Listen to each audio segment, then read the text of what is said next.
What's up, YouTube? So today I'm gonna go over the PoE Ultimatum League.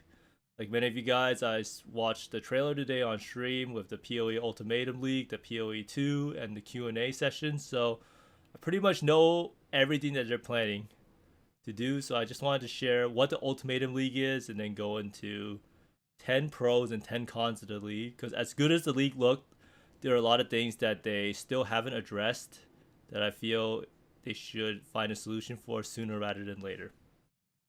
So, what exactly is the Ultimatum League? So, the Ultimatum League is kind of like Ritual, but you don't need to find a bunch of Ritual altars. So, I think it'll be actually better than Ritual. But like Ritual, you have this big circle, and if you step outside of the circle for more than 5 seconds, you'll fail the encounter. And you finish the encounter by clearing all of the waves. So each of these encounters will get increasingly harder as you choose extra mods like monster life or monster damage, and the rewards will start stacking up. So it says 1 reward earned here, so you'll get more and more rewards. And after you get to like the 10th encounter, I think a boss will spawn according to Chris. And if you fail any of the encounters, then you lose all the rewards that you have previously stacked up. So like this, the guy just dies and ultimatum failed. So it should be a pretty fun league mechanic and a lot of risk and rewards. So now I'm going to go into the 10 pros before I go into the cons, because everyone wants to know what's the actual good parts about the league. So the first pro of the league is that it will really place a premium on strong builds. So a lot of times, like league mechanics, it doesn't really matter how strong your build is. So that's why so many people like Delirium League, because you got to push your build to the limits and you got rewarded for it. So in this league, it seems like being able to do all of the the stages of the encounter will be really challenging, as there will probably be a lot of multiplicative scaling with all of the mods. So here you can see like 1, 2, 3, 4, 5, 6, 7, 8. So there are 8 multiplicative mods. So it's kind of like doing a super corrupted map at 3 get to 10.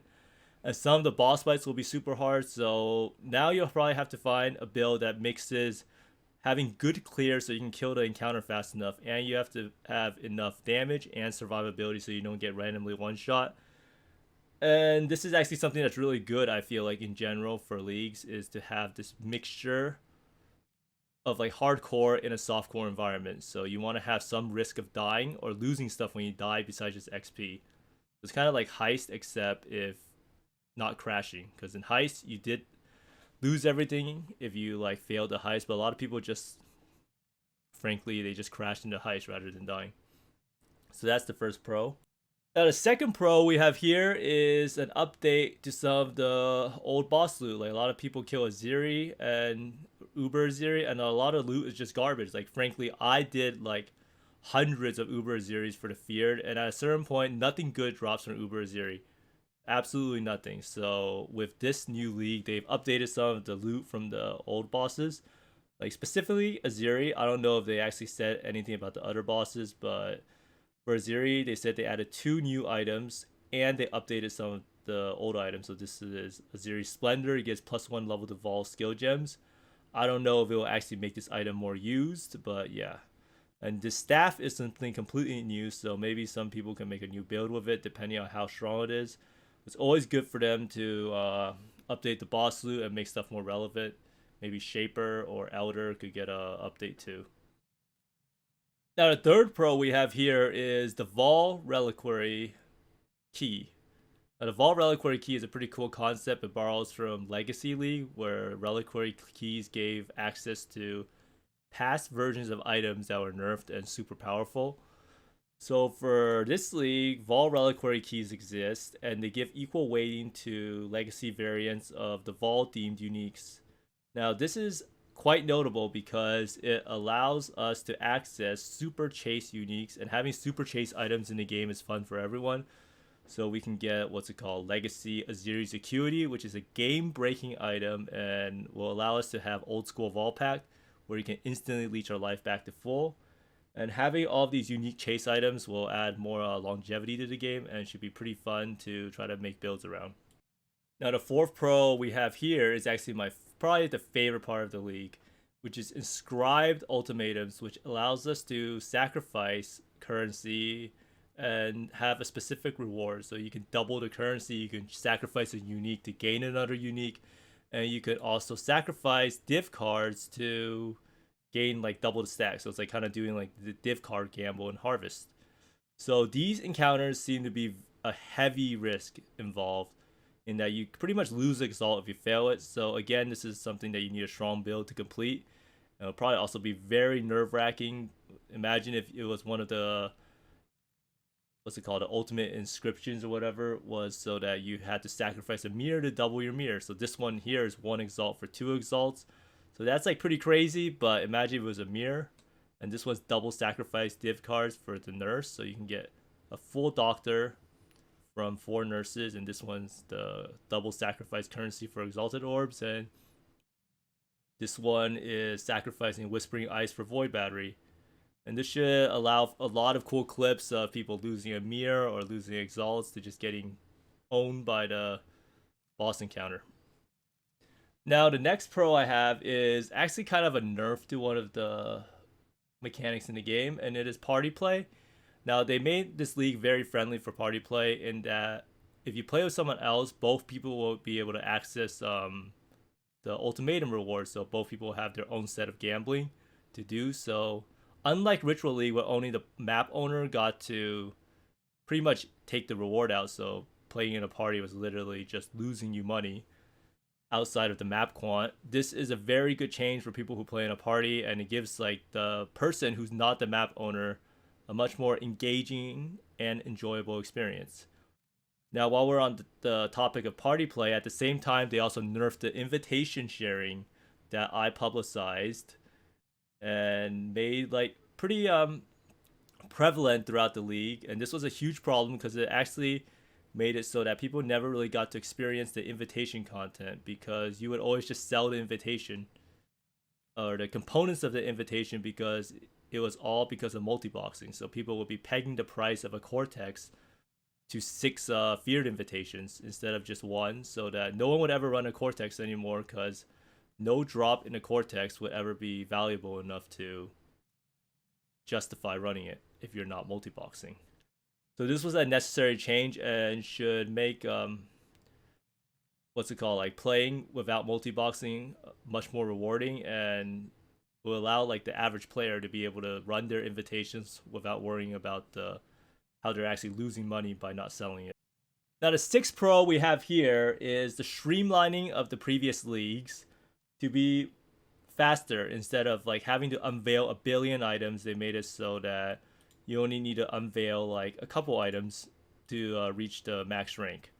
So unlike before, where you had to unveil like item after item to try to get like trigger or minus cost of channeling, it'll be a lot faster to do it. And there's also unveiling orb or veiled chaos orb to put on your item to give you a random veiled mod, and that should help a lot in speeding up the unveiling process. And in addition, they said that they would make heists more what's it called? So this is the orb of the veiled chaos that I was talking about. Add a veiled modifier so you can find a veiled modifier faster. So if you do this, I assume that you'll be able to, you can just buy like a full stack of these chaos and then immediately get most of the crafts out of the way if you have enough money. And in that same regard, heists will be getting the change of that your followers will level a lot faster. I know a lot of people don't really do heist content anymore, and it's purely because we dread leveling your followers, like having to level them to 5. Now all of this is speculation though, because no one really knows exactly how fast the followers will actually level, but making the past league content more accessible and faster. Now the 7th pro I have is how good some of the new skills look, and how it adds a new type of archetype into the game. So usually we have Archmage, low life. So now we have this weird like half-life, low-life concept where you spend your life to cast your spells, and the more times you attack or something, you have to spend more of your life to cast. And the spells honestly look kind of sick. So we have Exsanguinate, we have Reap, and we have some other supports that also help out based on how much your low life pool is or half life pool is. So they also changed it so that low life is actually 50% now instead of 35. So this is Reap. It kind of looks like Sweep in a weird sense. It has pretty good damage numbers. I checked it compared to other spells. And it also has a DOT component. I'm not really sure how it will scale.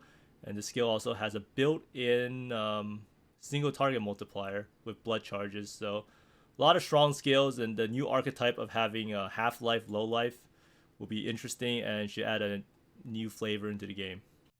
Now, the 8th pro of this league that I really enjoyed, I actually didn't notice this at first when going through the announcement, is how you can actually sell your temple.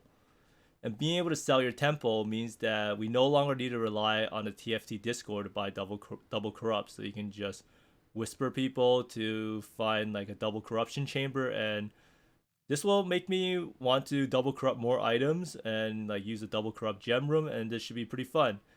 And other people who don't want to waste their temple but they have to run it, now they can just seal it into a map and be able to sell it and make profit that way. So this lessens our reliance on the TFT Discord, which is definitely a very good thing. Now we're on to the 9th pro, and this is actually a very exciting pro too, especially if you do a lot of lab and trying to get it enchant. So now you can see that when you do lab, you get a lot of different options. You get up to 3 options for your enchant. Or actually, this is what is it? 1, 2, 3, 4, 5? 5 options, so like 3 helms, 1 boot, 1 glove. So this makes it a lot easier to get your helm enchant. And in addition, they removed what's it called? You know those like gems that you get or jewels that you get for having the fastest lab time, like this one, 5% increased strength, 10% increased damage. Now these jewels are pretty important for people who are playing like attribute stacking builds. But the only way to get them before was to get number 1 on the Labyrinth leaderboard, and a lot of the people speculated that the number 1 person was hacking, and it was made it impossible to actually obtain these jewels at anywhere of a reasonable price. So being able to have these jewels be available to the larger player base will make lab a lot more rewarding and fair at the same time.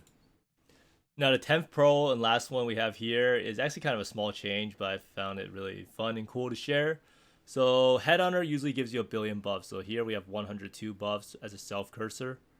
And the character is just huge and absolutely crazy. So in the Q&A Chris went over, he said that there will be a cap on the character size, so no longer will you have to deal with such insane visual clutter if you play a self curse or Headhunter build in juice maps. So this should be a nice change and should help with the visual clarity a lot, because one of the things I hated the most was how big the character got, and bigger is not always better, especially when it lags the shit out of your game. So now we move over to the cons of the Ultimatum League. Like, as good as it was, there's a lot of things that were not addressed or potential problems with the Ultimatum League that I could see. Now the first con that we have is that it seems like Ultimatum League will leave us spending a lot of time in the map, like having to do 10 levels or 10 tiers or 10 encounters in a map could take very long, and the rewards will have to scale up to be pretty good in order for us to hold interest later on. But this remains to be seen how long the encounters actually are, because 10 encounters is a lot, and they say that's on the high end, so you can probably do even more depending on how strong your character is, and that could be a problem with how long it could last. Now the second con that we have is how will this scale with what's it called, like the maps, because you don't want, so if the encounter rewards don't scale with the map level, then most people will just end up running low tier maps, and that's one of the worst things about league mechanics, is if you're forced to run low tier maps, because it's the most efficient way to gain the rewards. Like in Ritual League, for instance, we didn't really gain anything better by running red tier maps. Red tier map ritual rewards were not really any better than white maps, at least from my experience. So it will be interesting to see. Now these are not guaranteed to be negatives, so take these with a grain of salt. So the next con, the third con that we have, is the nerf to the talisman with the well-rolled mod system. The well-rolled mod system was a really good addition to the game, I think. Being able to actually look at rares on the ground that weren't just like complete trash was a welcome change. Now their rationale behind reverting the well-rolled mod change for the talismans is that you can now anoint talismans, which I guess is cool, but just having to look at talismans on the ground that have bad rolls again is just not a good sight, and it'll probably just be filtered out by my loot filter anyhow. If anyone doesn't know what the well-rolled mod was that you would pretty much take 10, you would roll an item 10 times and you would take the best rolls out of the 10 times and combine them together. So that's why so many of the talismans that you see today have like 80 life and multi like 40 res or something. So now all the talismans will be back to being probably trash. Now the fourth con I have is actually something that is kind of sad for me because I actually spent a lot of time deep delving this previous league just because it was pretty fun. And it was also extremely time consuming, and the fact that they decided to nerf deep delve at the highest levels for rewards is just kind of mind boggling for me because there's probably only like 100 people who are at 6k depth. But again, no one really knows what these changes actually mean. They said that they would tune down the rewards at the highest level, but without more numerics or more data, it's hard to say. But it's kind of crazy to me that they would try to change something that almost no one in the player base could access, and that was already very hard and time consuming to get to. And now we're on to the fifth con, which is actually something that I was really sad they did not address, which is loot clutter. They mentioned they wanted to address loot clutter, but they never really mentioned this aspect of it, which is why is a loot not stacked when it's all in the vicinity? Like look how many chaos orbs and aura alterations are on the screen. So having the orbs stack when they're like kind of close to each other, so it's like these shard stacks, would make looting miles better and probably save a lot of the PoE player base from a trip to the doctor for wrist injuries from excessive clicking. Now, a lot of times they mention how they only wanted to make less rare items drop, but this is actually something that I feel like needs to be addressed in terms of softcore, because this is actually a very common like type of map that people run for juiced end game content, and it's just not fun having to pick up everything and clicking a billion items at once. So I was sad to see them not address this or acknowledge the problem. And now we're on to the sixth con of the Ultimatum League, which is no like addition of any deterministic crafting back into Path of Exile. So when they mentioned that they want you to blindly exalt your items and just pray and hope that your item is not brick, that's pretty much what they want you to do in this league. A lot of people speculated that they might add some sort of deterministic crafting orb or some other mechanics, but this league is completely devoid of any crafting except for essences. Essences will probably be used a lot more now, although the only thing really changed for essences is that you don't need to scour your item anymore. But essences are pretty much still just RNG gambling with chaos orbs, and crafting will definitely not be the same as before, and a lot of people will not like the fact that it's pretty much just plain gambling and no more me being able to incrementally improve your item step by step. So now the next con that we have is, what is this? The seventh con is that there's no increase in capacity due to Hoarder Crafting Station, and we're still relied on to use the TFT Discord to trade our harvest crafts. And there will still be a lot of harvest crafts being traded, especially any of the reforged prefix or suffixes, while keeping the other prefix or suffix locked. So here you can see the TFT scam report section. So someone's angry that someone scammed the item. So that the scam, and he's count the number of crafts in the chest. You bought 9 suffixes for me, so they disagree on something. So there's going to be no changes. The TFT Discord is going to be as prevalent as ever for selling harvest crafts, and it sounds like we're still getting 10 Hoarder Crafting slots, so I hope that in the patch notes they say that there will be more Hoarder Crafting Station slots so that we can store more crafts and maybe rely on the Discord. So the next con we have here is probably the lack of any like new Vol skills, especially for a Vol themed league. Now this video is a Vol Fireball, pretty much one of my favorite builds of all time, and a lot of people's favorite builds. Like this is a speed clear map, and by the sounds of what they said in the Q&A, sounds like it's just going to be a numerical change for all of the Vol skills and not really any like mechanics that is changed to make Vol skills more usable.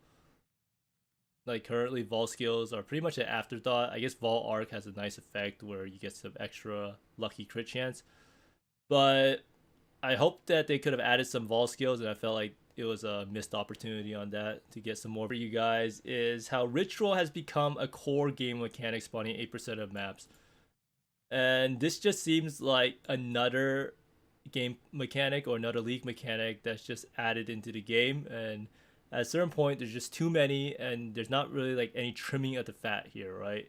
The ritual will just become another game mechanic that you run into and you probably won't be that enthusiastic about, because they didn't even really address about how ritual would be, like what happens when you defer an item, because like right now when you defer an item you're not guaranteed to see it right away again. So maybe they can make it so that the next time you encounter ritual you're guaranteed to receive the deferred item.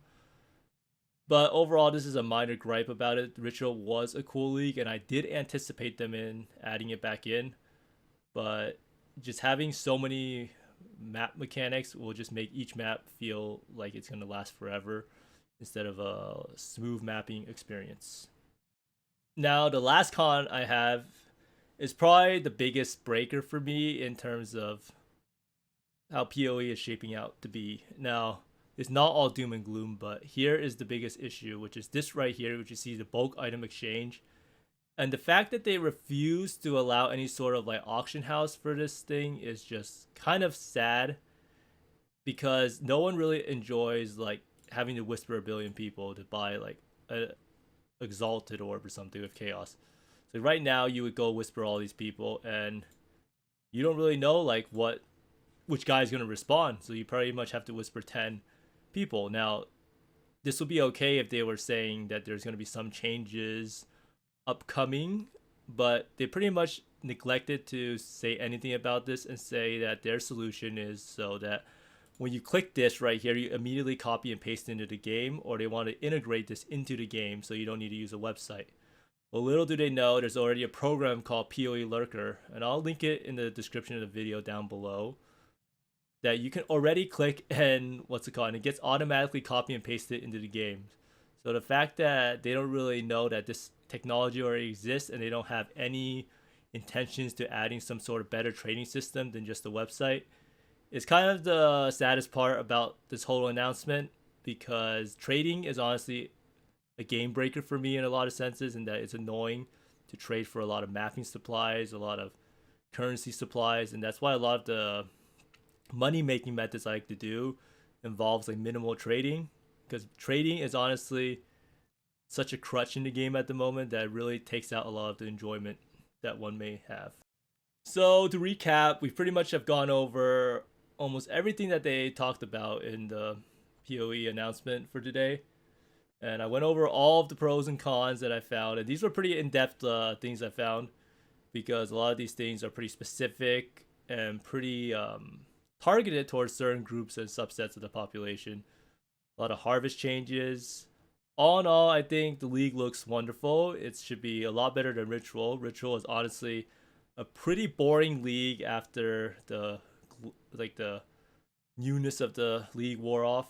So this league kind of looks like Ritual 2.0 with better rewards, better mechanics. But more importantly, a lot of the reworks to the past league mechanics look amazing. Should make a lot of the older leagues feel more new age and give you more incentive to do it. It should be a lot less annoying to have to unveil items, level up your heist people. Overall, a lot of super good changes. Lab will be a lot more enjoyable. I can't wait to play the new league, and next league I'm probably going to play an aura stacker. Maybe I can make one of the new life-based skills or life cost skills that are new work. But we'll see. I'll probably make a new video regarding my new league starter builds. I'm going to try to play an aura stacker. Not fully sure what build will be, but be sure to like and subscribe to the video. I hope this helps you answer a lot of the questions about Ultimatum League, and it pretty much goes over what I think are the best parts and the worst parts that still haven't been addressed. But anyhow, thanks for watching, and be sure to like and subscribe and check out my Twitch channel, and see you next time.